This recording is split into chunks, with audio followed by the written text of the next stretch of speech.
Hello everyone and welcome to Commodity Culture, where we break down the commodity space for both new and experienced investors. We are here again at the Vancouver Resource Investment Conference, and we are blessed to be joined by Lobo Tiggre of the Independent Speculator. How are you doing today, Lobo? Having trouble with the word blessed, but okay, all right, we'll roll with it. Well, we're very happy to see you. Let's put it that way. Yesterday at the conference, you gave a presentation titled "Forget Inevitable or Even Imminent. I'm Betting on What's Happening Now." Could you walk us through the main threads of that talk and any key takeaways you think investors should be paying attention to? Sure. Don't need to get too theoretical here. It's just I get tired of all these theories, these big theories, right? You know, the central banks are doing this, therefore, and it never seems to make any difference to my investment outcomes. And of course, don't confuse inevitable with imminent is a Rick Rule saying, and a common mistake investors get, which touches on the same idea that you get convinced of some theory, and it's inevitable. This has to happen. You know, the dollar has to crash, or gold has to go to the moon, or silver, or whatever. It has to happen. It's inevitable. Doesn't mean it's going to happen during your investment time frame. And so my riff on that, building on Rick's wisdom there, is even the imminent, we can be wrong. There's times where we think the inevitable is now imminent. Oh, it's happening now. It's coming. And then, the market can remain irrational longer than you can remain solvent, is the other saying, right? So I'm tired of that. And so I want happening now. I want to see the trend that I've been looking for or that makes sense to me. I want to see it happening now. I want to see it in motion. I wasn't there early. I didn't beat it. But there's still plenty of time to make money on it because it's happening now. That's the concept. And what's happening right now? Well, the dollar milkshake mechanism has gone into reverse. Dollar's down, alternatives up. That includes gold and silver. So I like the gold and silver space for many reasons, but I like it right now. And I'm looking to deploy more cash there. The other one would be uranium. Happening now. I know that the price has gone sideways for some months and it has some people frustrated. But big picture, it's actually on a sawtooth pattern upwards over 5 years. It's a really strong pattern. And you got the fundamentals and the technicals agreeing there. This is happening now. Critically, in my view, the long-term contracting is finally happening now. And the spot price cannot ignore the long-term contract price for long. So it's very simple. That's what's happening now. Other things, I'm very bullish on copper, yes, but I'm not quite convinced it's happening now. We've had a good couple of months, but we've got a global recession. I think it's real. I think it's happening now, and it's just a matter of the recession deniers getting over the soft landing delusion. But that's likely a headwind for copper and everything industrial, oil too. So a lot of interesting things right out there. But for what's happening right now that I'm willing to put money in, like stocks right now, it's quite simple. Gold, silver, uranium, just that. Nice, I like that. I want to talk about Fed policy a little bit because I'm a subscriber to your free newsletter, one of the only ones I read bottom to top, by the way. It's a great piece of content. And you do talk a lot about Fed policy, both the job owning they do and the actual policy that gets implemented and its effect on the market. So my question is, how much should investors be paying attention to those factors? Because people can really get caught up in it. And does Fed policy affect the commodity space differently than the broader market in any way? Well, in an ideal world, we shouldn't have to pay attention to the Fed at all. It shouldn't be making news. It shouldn't matter. But when you have, the world's largest economy and the world's reserve currency being heavily manipulated, and not in a, there's lots of theories and secrets and conspiracies and all that stuff. Maybe some of them are true. I'm not even saying it's not true, but never mind any of that. What they're overtly doing is manipulation, right? And it's so heavily intervened into the economy when you hold interest rates at basically zero for years, as they did, and so on. That's a massive intervention. It means that your normal forces of supply and demand, that is what you should, as a business person or as an investor, be looking at, it becomes second fiddle to this big, powerful driver because the government is intervening and changing the rules on you. So, I'd love to say just ignore the Fed. It doesn't matter. There are a bunch of political hacks appointed. But the reality is that they are intervening in the marketplace. So of course we have to watch them. Now, obsessing over whether they change happy for glad and, some of this stuff, it reminds me of the oracle readers of thousands of years ago reading, the tea leaves or the entrails or whatever to divine the oracle. And so I think you can go over the top, right? You could go too far with parsing Fed this, that, and the other. Look at what they do. Look at what their objectives are. I do think that matters. And right now, so for example, I think it's important that the Fed is guiding, and their recent steps have backed that up, that they're getting to this pausing point. Long and variable lags. Let's see what we've done already does to the economy, and we're getting there. At the same time, we've got other central banks still clamping down. As you and I speak, we just got the shocking news that inflation got worse in Spain instead of getting better. It's just one of the countries in the EU, but it's one of these things it's a signal that the ECB, which has already guided that it's going to be steady at a very high rate of increase for them, 50 BPs. So this is telling us Fed is easing up on the brakes while the Eurozone is still pressing down. And that differential, dollar milkshake reversal, means weak dollar, bullish for alternatives, including monetary metals. So I want to go through some commodities one by one with you and get your bull thesis and your bear thesis, what you think might derail the bull theory. I did this with Rick Rule as well, so I'm very interested to know where you agree and where you contrast. And let's start with the precious metals, gold and silver. So the more fundamental, I think, reality is that money printing does matter. And therefore, I'm bullish on monetary metals because of the amount of money printing that has been done, off the charts, off the record books. There's still a lot of pig to work through the python there. On the shorter term, that takes long and variable lags. It takes a long time for the pig to work through the python, and I frankly don't know how long it will take in this case. It's a pretty darn big pig, and it may not even be done. If I'm right about the global recession, we may get new monetary and fiscal. Remember, fiscal as well as monetary policy here. But in the shorter term, it's been the dollar. It's been not just the dollar, but it's been the DXY specifically. That seems to be the cue that traders are using, as their futures contracts determine what we mistakenly refer to as the price of gold. And therefore, what we talked about already. So what can go wrong? Suddenly inflation cools in Europe, and the war goes away, and it turns out they've got all kinds of energy stored up that they maybe won't need anymore, and unicorns come out and the rainbows come out. Sorry, you're right. But that could derail things, right? Suddenly the Eurozone eases up as well, and you no longer have that advantage over the dollar and its alternatives. Just one little nuance here would, of course, be silver. Putting my Darth Silver mantle on. Yes. Silver has its increasingly powerful industrial side, which we can see it strongly, widening the gold-silver ratio, if you will.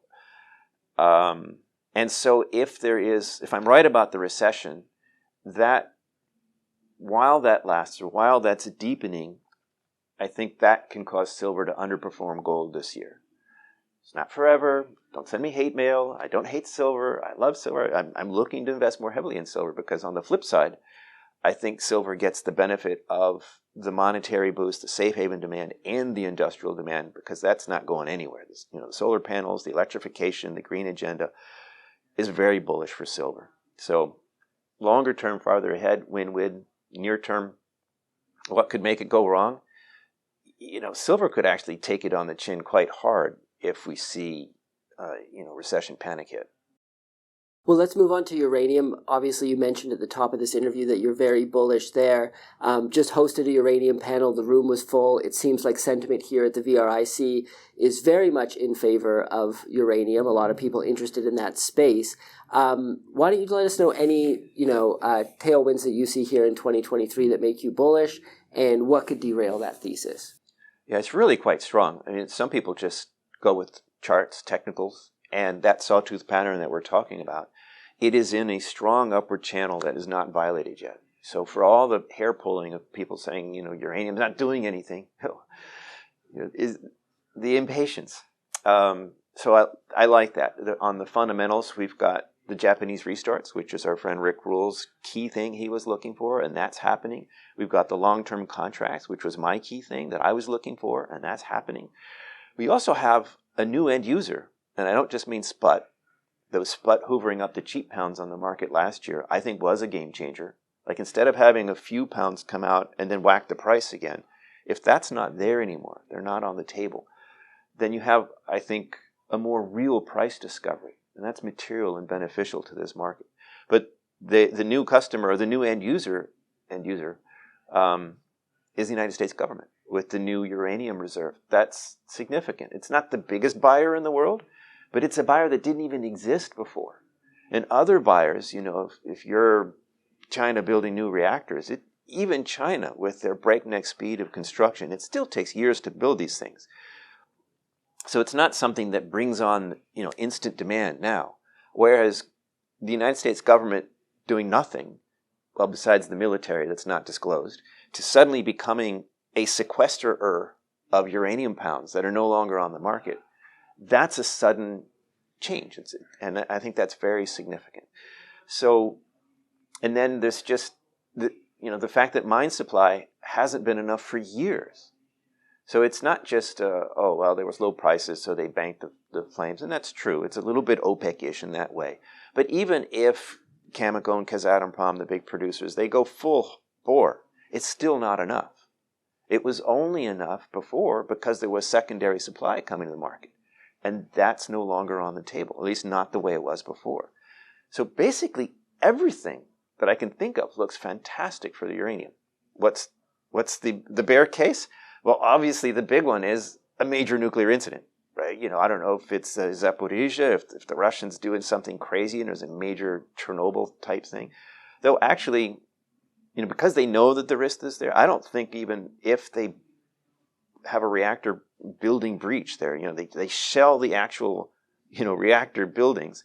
I don't think it would be a Chernobyl type event. It would be bad, don't get me wrong, but it wouldn't be a Chernobyl type event. But anyway, a nuclear disaster that really puts a skidding halt to the nuclear renaissance that we're seeing now would be a game changer.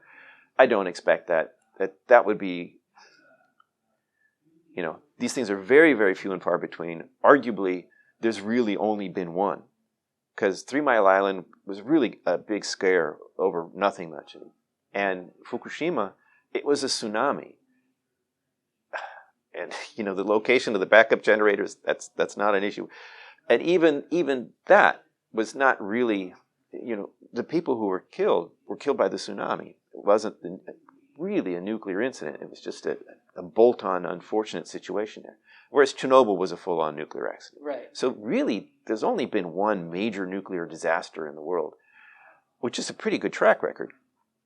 So I don't expect this, but you have to understand that if you're going to invest in uranium, it's a trade that can literally blow up on you. These investments can basically go to zero before you can hit the bid. So you must understand that it is a speculation, and you should take profits as you go to make sure that you don't get hurt. Other than that, not a lot. I would just say, nuclear energy is energy. The energy sector, that typically goes into reverse when there is a recession that's acknowledged and so on. So there's potentially a headwind for uranium if I'm right about the global recession. But the story is out there. Like, people get that there's a difference between baseload power. Like, part of why there's a nuclear renaissance is because the sun doesn't shine at night, the wind doesn't blow all the time, and people are realizing that you really need 24/7 baseload power, and you don't want to burn coal. Or they don't, so people understand that. And so if you have an economic downturn, people may not drive to grandma's as often or something like that, so that's bad for oil and so on. But you still want the lights to come on. You still want power for your hospitals and that sort of thing, which is that's uranium's sweet spot. So I don't think it's a given, actually, that uranium in that sector has to take quite the beating that you might think in an economic downturn. And especially if those long-term contracts we're talking about, put a floor under it, then I'm not saying it's immune to recession, but I am saying I see it outperforming the rest of the energy sector, even if there is a serious global recession. Do you have any thoughts on lithium at all? Because, it's been trending quite a bit. Last year, obviously, we saw big spikes in the lithium carbonate price a couple times before returning down to nonetheless hovering now around those initial all-time highs at the beginning. I think it was March of 2022. Where do you see lithium position now? Because I feel like so much of the story is around this EV revolution. We're going to transform the whole vehicle fleet into EVs. And I just don't know that that's going to happen like the political elite thinks it is. So what are your thoughts on lithium? What could go right and what could go wrong? Well, clearly reality does matter. And it's just not going to be possible to go all electric in the time frame that the powers that be, the Davos types want, But it doesn't mean it's not going to happen.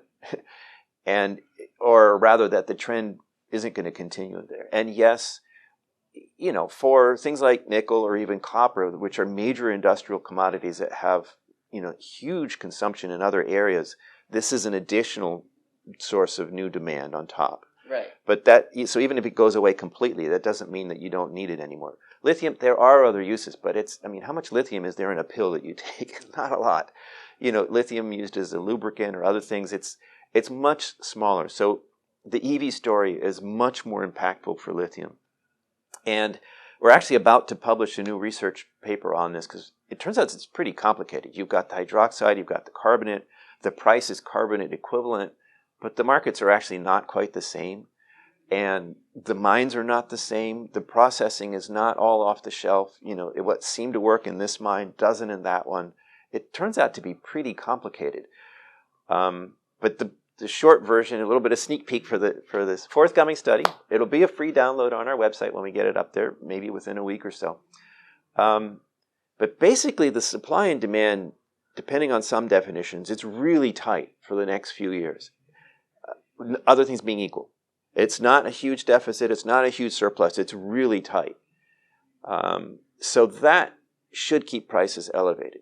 Now, if the global economic recession pulls back auto sales, and particularly EVs, if they're more expensive and that becomes something that people want to maybe put off buying or something, you could then actually see that the supply exceeds demand this year and next year. And that would be very bad for lithium prices if that happens.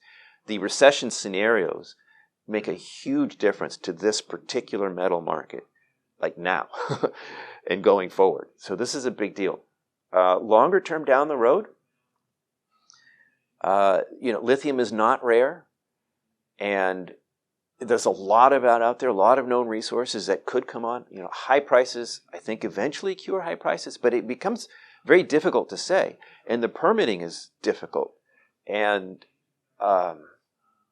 so lots of questions. We'll have to see. But my gut for right now is I would be very cautious about piling into the lithium bandwagon until we see how bad this recession hits the demand.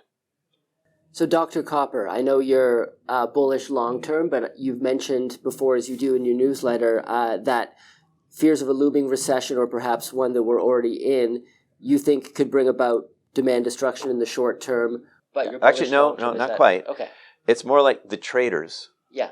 The LME guys and so on, they say, oh, no, recession, and the price will go down, even if the demand is still there. Like, it's a very bizarre thing how metals prices are often in absolute contradiction of the facts of the sector. Back in the 90s, copper in particular was the poster child of just insane market pricing, where the cost of production was 90 plus cents on average, and copper prices stayed for years, not just a month, or it wasn't like oil when it went negative 35, for a day. Right. For years, copper prices were around 70 cents when the cost of production was 90 cents. Like, how is that even possible? Well, that's because they're, the traders, the stocks, the market is more complicated than just here's the mine. So the good news is my bull case here is actually very strong.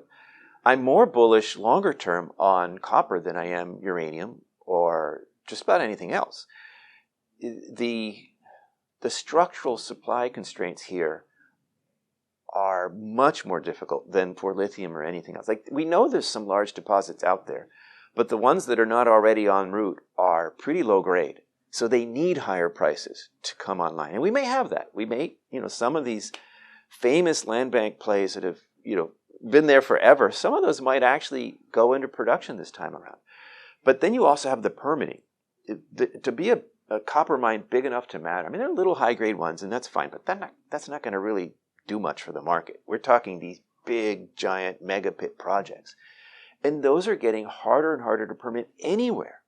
The not in my backyard thinking is just rampant in North America, and the moral high ground has been given to photogenic local populations. And I'm not trying to dismiss any historic grievances or anything like that, but the fact is still that this has become a major impediment to permitting, and even after permitting to operations. We're seeing it now in major, Chile and Peru, and all up and down all of Latin America, really. If the locals don't want the mine, nobody wants to be the president that sends in the military to shoot cute locals in their, traditional garb and so on. It's just a really, really difficult situation. So, but even if that wasn't happening, the years that it takes to permit and develop one of these mega mines, I mean, I'm just so bullish on the whole copper space. But back to the question, if the recession deniers suddenly wake up and smell the napalm, oh my gosh, we're in a global recession, the copper price will still take a hit. And since I do expect that, I do expect people to recognize the global recession that we're in, and it is deepening, then, why do I want to buy something when I might be able to buy the exact same thing for 50% off if I can wait a little bit? And if I'm wrong and I don't get that opportunity, it's not like the ship's going to leave. I'm never going to be able to benefit. Think about what I'm saying. I'm saying that copper is a multi-decade bull market. Plenty of time to make money. No need to rush ahead and stick my hand in the grinder ahead. I can see the grinder. I can see that recession scare putting the clamps on anything industrial. And by the way, the case for oil is somewhat similar, except that I think oil does. That was what I was going to ask. The next one, okay, actually, yeah. All right, so oil is like that in that supply constraints and the demand is still there. Eventually, I do think the green agenda does make the internal combustion engine go away. It's not going to be by 2030, though there will be substantial change by then. By 2040, it might be gone. I mean, at some point, even if people aren't ready to be done with their gas guzzlers, there's just not enough of them to justify the global infrastructure of supplying gas and diesel products to cars. To have a nationwide chain of gas stations, it's not good enough if only 15% of the people are driving gas cars. So at some point, actually, it goes to zero immediately. It becomes unviable to provide that product anymore. So it doesn't just gradually taper off forever. It goes down, and at some point it just stops. I'm not saying that's 2040. I'm just saying I think this is coming. The powers that be have anointed and declared it will be so. Right or wrong, this is the way the world is headed. But the capital is being choked off now. Even Biden's saying pump more, but he's not making the permitting any easier, right? And nobody wants to build a refinery that's going to take decades to amortize if the governments are trying to shut down the consumption within a decade, right? So actually, I'm very bullish on oil for some time until we stop burning the stuff. It's going to be, the very effort to crush oil is going to make it more valuable for a time. Doesn't mean it won't get whacked when the recession denial gives in to panic. Right. And is there any commodity that I haven't covered that you think maybe presents an opportunity right now that isn't on a lot of people's radars? Well, if I can be the professional rain on the parade that I so often am, I don't have a hot commodity to recommend, but I'll go there and piss off some people and say, beware of the platinum bulls and the palladium bulls. There's people who are saying, oh, well, palladium got so expensive, the platinum's going to be resubstituted, and platinum is cheaper than gold, so it has to go up. It's oversold. The problem with that argument is I've heard that for years, and it just hasn't delivered for platinum speculator. Well, platinum did okay last year, but it wasn't, the big breakout. Platinum is still cheaper than gold. So I think the use case for platinum has changed. People lump it in with precious metals, which is why I never use the term. I always use monetary metals, and that's only gold and silver. Platinum is not money. It's never really been used as money. Only somebody like Krugman could think of using it as money, because nobody even knows what it looks like. It's just a silvery metal, right? So I just, sorry, but I'm not a platinum bull, and I'm warning people to beware of the hype on the platinum front. And palladium and platinum both, I think the use case is changing. The EVs, yes, it might take 2030, 2040, whatever, but the demand is already being impacted. Palladium has rolled over. It's now cheaper than gold again. It might spike up briefly, but actually I think it goes back to historic averages. These are industrial metals. So if you're cautious about industrial metals, don't be confused about expensive metals that are not monetary metals. Well, thank you so much for joining us today, Lobo. For those who want to hear more from you, could you let us know about the Independent Speculator? Lots to say. Just quickly, I would say I have a free weekly digest that you subscribe to. If you can assure the people, if you subscribe, I will not flood you with spam. I hate that stuff. I'm not going to clog your inbox with 100 advertisements a day. I don't do that. You get one email a week. It's free. I share my insights on the markets, and there's a gentle, polite invitation to become a paying client if you're interested in more. Well, thank you so much, Lobo. Look forward to having you on again and continuing the conversation. All right, thank you. Commodity Culture is a series on commodities and natural resources. If you would like to see more, be sure to subscribe and hit the bell notification so you're always up to date with the latest episodes.